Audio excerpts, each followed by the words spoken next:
ये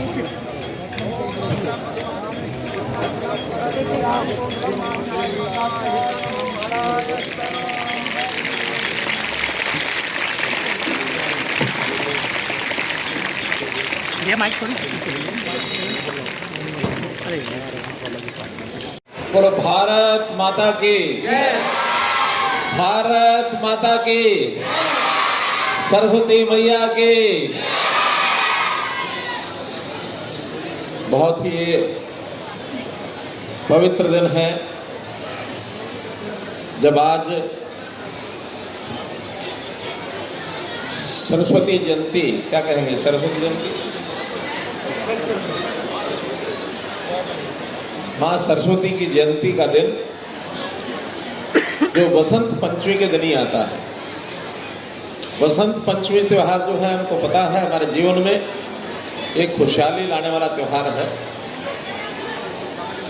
इस अवसर पर मंच पर विराजमान हमारे डी शर्मा जी, जो यहाँ से भारतीय जनता पार्टी के प्रत्याशी रहे, और सरस्वती शोध संस्थान के हमारे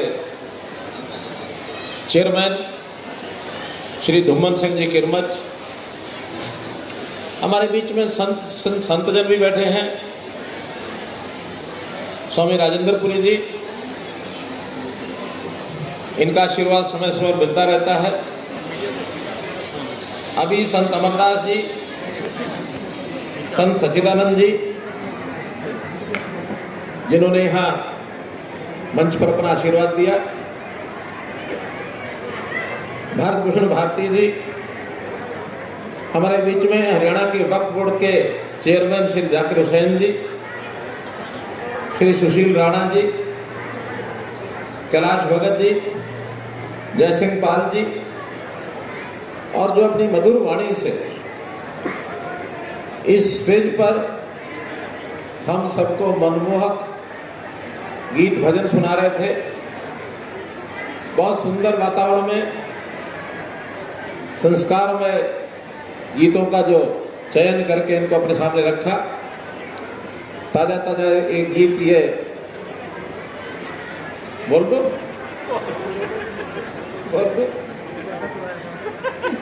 गजेंद्र फोगाट जी अभी जो गीत बोल रहे थे, भारत देश हमारा है? सब देशों से नारा, आंखों का तारा। मेरी एक वीडियो वायरल हो गई थी बहुत ज्यादा। अभी प्रयागराज में महाकुंभ पर स्नान पे गया था, तो एक संतजन के सानिध्य में उन्होंने कहा कुछ बोलो। वो गीत बोल रहे थे, मुझे भी लगा कि गीत के माध्यम से अपनी बात शुरू करूं, तो ये गीत मैंने वहाँ बोला, बहुत वायरल हो गया। इनको भी कहाँ से ध्यान में आया, इन्होंने उसको एक नया रूप दे करके और अच्छा उसका स्वरबद्ध ये सारा कार्यक्रम हो रहा है। इसके लिए मैं इन सब का धन्यवाद करता हूं। और आप यहाँ जनता जो आई है, धर्म प्रेमी सज्जनों, आपका भी बहुत बहुत अभिनंदन, शुभकामनाएं। मित्रों, जैसा ये सरस्वती नदी का जो इतिहास है, ये हमको शायद मालूम ही होगा। जितनी प्राचीन नदियां हैं, ऐसी नदियां जिनके किनारे पर बैठकर हमारे संत समाज, विद्वान जन देश को आगे चलाने में जो एक दिशा का निर्धारण करते थे, जैसा हम संगम तट पर देखते हैं, तो सदियों से वहाँ संत जन, ऋषि मुनि यहाँ इकट्ठे होते हैं और समाज के चालन के लिए विचार विमर्श करते हैं, सम्मेलन करते हैं, समागम करते हैं, सत्संग करते हैं। उसी प्रकार ये जो सरस्वती नदी भी है, कोई ऐसा काल था, कहा जाता है वेदों का निर्माण इसी नदी के किनारे हुआ था। कालांतर में पहाड़ों में जैसे कई बार अंदर अंदर जमीन की जो गतिविधियां होती हैं, उसमें नदियां अपना रुख बदल लेती हैं। सदियों पहले इस नदी का रुख भी बदल दिया गया और कहते हैं इसका पानी या तो यमुना में चला गया या सतलुज में चला गया। और इससे पीछे बाकी नदियों में गया होगा, गंगा में भी गया होगा, कहीं रावी, ब्यास, चनाब, झेलम में भी गया होगा, क्योंकि सब ये हिमालय पर्वत से निकलने वाली नदियाँ। लेकिन सरस्वती अदृश्य हो गई। सरस्वती कहाँ जाके आगे निकलती है, इसकी अनेक कथाएं हैं। एक कथा ये भी है कि जहाँ गंगा और यमुना मिलते हैं आपस में इलाहाबाद में, प्रयागराज में, वहाँ भी सरस्वती नीचे से प्रकट होती है, इसलिए उसका नाम त्रिवेणी संगम है। एक मान्यता ये भी है कि ये नदी का जो रुख है, आज जो घाघरा नदी है, इसके साथ साथ में इधर से ही होती थी और ये राजस्थान होते हुए गुजरात में सिंधु सागर में जाकर मिलती है। सैटेलाइट के चित्र बहुत मिलते हैं, जिसमें से मान्यता तो यही है जो बाद वाली, कि आदि बद्री से जो हरियाणा शुरू होता है वहाँ से ये पहाड़ों से नीचे उतरती है और ज़मीन के नीचे नीचे आज इसका प्रवाह वो चलता है और सिंधु सागर में जाकर के निकलता है। इसके कुछ सैटेलाइट के चित्र भी मिले। लेकिन इस नदी को प्रवाहमान किया जाए, ज़मीन के ऊपर भी किया जाए, साल में 12 महीने कुछ ना कुछ पानी की धारा यहाँ बनाई जाए, उसके लिए प्रयत्न हमने जारी किया। और ये प्रयत्न 1986 में शुरू किया था, जब देश के बहुत बड़े इतिहासकार जो इन विषयों के ज्ञाता हैं, डॉक्टर वाकणकर जी, उस समय मैं उनको यमुनानगर में मिला था। उन्होंने बताया कि ऐसा ऐसा एक सरस्वती नदी का प्रवाह जो है, उसके ऊपर कुछ मंदिर बने हैं, प्राचीन कोई चिन्ह मिलते हैं, उसकी ज़रा खोज करनी है, आप साथ चलेंगे? मैंने कहा मैं चलूँगा।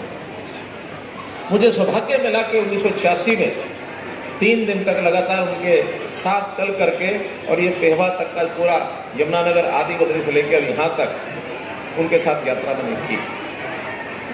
और वही एक नदी मानी जाती है कि जिसके किनारे चाहे वो ऋषि महर्षि व्यास जी का जो स्थान माना जाता है बिलासपुर, जिसका अभी भी नाम हरियाणा सरकार ने व्यासपुर किया है, वो उसी पर आता है। आगे एक कस्बा है मुस्तफाबाद, उसका नाम होता था, उसका नाम सरस्वती नगर किया, वो सरस्वती नगर भी उसी में आता है।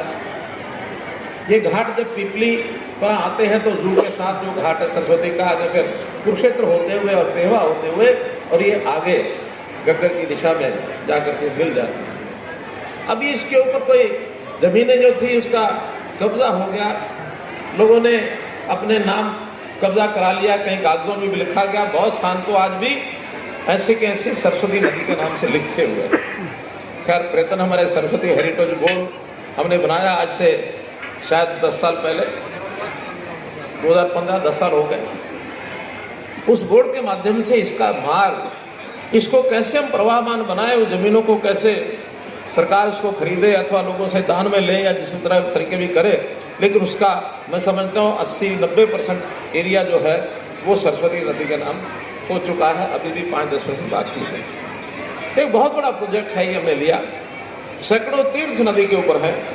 आज प्रदर्शनी में जो सब दिखाए गए सारे घाट, उन घाटों को मुरम्मत करना, निर्माण कराना, और लोगों की श्रद्धा आस्था जुड़ी हुई है। जैसे कुरुक्षेत्र के साथ आस्था जुड़ी हुई है। कुरुक्षेत्र के 48 कोस के अंदर जितने भी तीर्थ स्थान हैं, ऐसा माना जाता है ये महाभारत काल के ये सब स्थान हैं।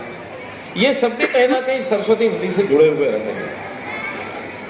पेहवा तीर्थ पृथ्वीदेव जी का ये स्थान माना जाता है, ये भी सरस्वती नदी का ही पवित्र हिस्सा है। इस सारे क्षेत्र के अंदर आज भी धार्मिक क्रियाकलाप समाज के लोग वैसे ही करते हैं जैसे हरिद्वार में गंगा जी के किनारे करते हैं। अस्थियां प्रवाहित करने का काम यहाँ भी होता है, पिंडदान करने का काम यहाँ भी होता है। ये सारे कार्यक्रम को अचानक कोई कर देता है ऐसा नहीं है, प्राचीन परंपराएं हैं वो चली आ रही हैं। इसमें से सिद्ध होता है कि ये पूरा क्षेत्र ये देवताओं की भूमि, देवभूमि था, आज भी है। हमको खोई चीज़ों को प्राप्त करने के लिए प्रयत्न अभी भी करना है, और उस प्रयत्न करने के लिए चाहे वो कुरुक्षेत्र में गीता अंतर्राष्ट्रीय गीता जयंती का कार्यक्रम उसमें सहायक हो रहा है, कुरुक्षेत्र डेवलपमेंट बोर्ड है, या फिर सरस्वती हेरिटेज बोर्ड जिसके चेयरमैन अभी धुम्मन सिंह जी हैं। इससे पहले हमारे प्रशांत भारद्वाज वो भी शायद आए हुए हैं। और एक नाम मैं ज़रूर लेना चाहूँगा, इस सारे की प्रेरणा देने वाले जगाधरी से हमारे मान्यवर दर्शनलाल जी जैन हुआ करते थे, वो नहीं रहे। वो हमेशा प्रेरणा देते थे, सरस्वती की खोज के लिए पूरी टीम को साथ बैठाते थे और सरस्वती के सेमिनार कई कराए। अंतर्राष्ट्रीय स्तर के ऊपर भी आज इसकी रिसर्च चल रही है। बहुत सा काम किया है, बहुत होना बाकी है। आज इस अवसर पर ये जो मेला यहाँ शुरू किया गया है, ये भी इसी बात को लेकर के कि जन जागरण शुरू हो और लोग जो है सरस्वती नदी के बारे में जाने, यहाँ की पवित्रता के बारे में जाने, संत महात्मा जो हैं वो इसके साथ लगे हैं, जुड़े हैं। ये सारा क्षेत्र कैसे उसी प्रभाव में, संतों के प्रभाव से पवित्र भूमि के रूप में आगे बढ़े और यहाँ के जीवन, यहाँ के लोगों का जीवन वो पवित्र हो, संस्कारक्षम हो और सामाजिक जीवन में सबका इनका योगदान आगे बढ़े, इसलिए आए हैं। आज ये जो मेला है, आज इसका मुख्य रूप से जो उत्सव का ये समापन कार्यक्रम है, लेकिन फिर भी 2 दिन अभी जो बाहर सरस मेला है ये लगातार चलता रहेगा। लोग बाहर से आएंगे जाएंगे, तो आगे इस मेले का और बढ़िया स्वरूप बने, इस कामना के साथ आप सबको बहुत बहुत बधाई और बहुत बहुत धन्यवाद देते हुए मैं अपनी बात को समाप्त करता हूँ। बहुत बहुत धन्यवाद।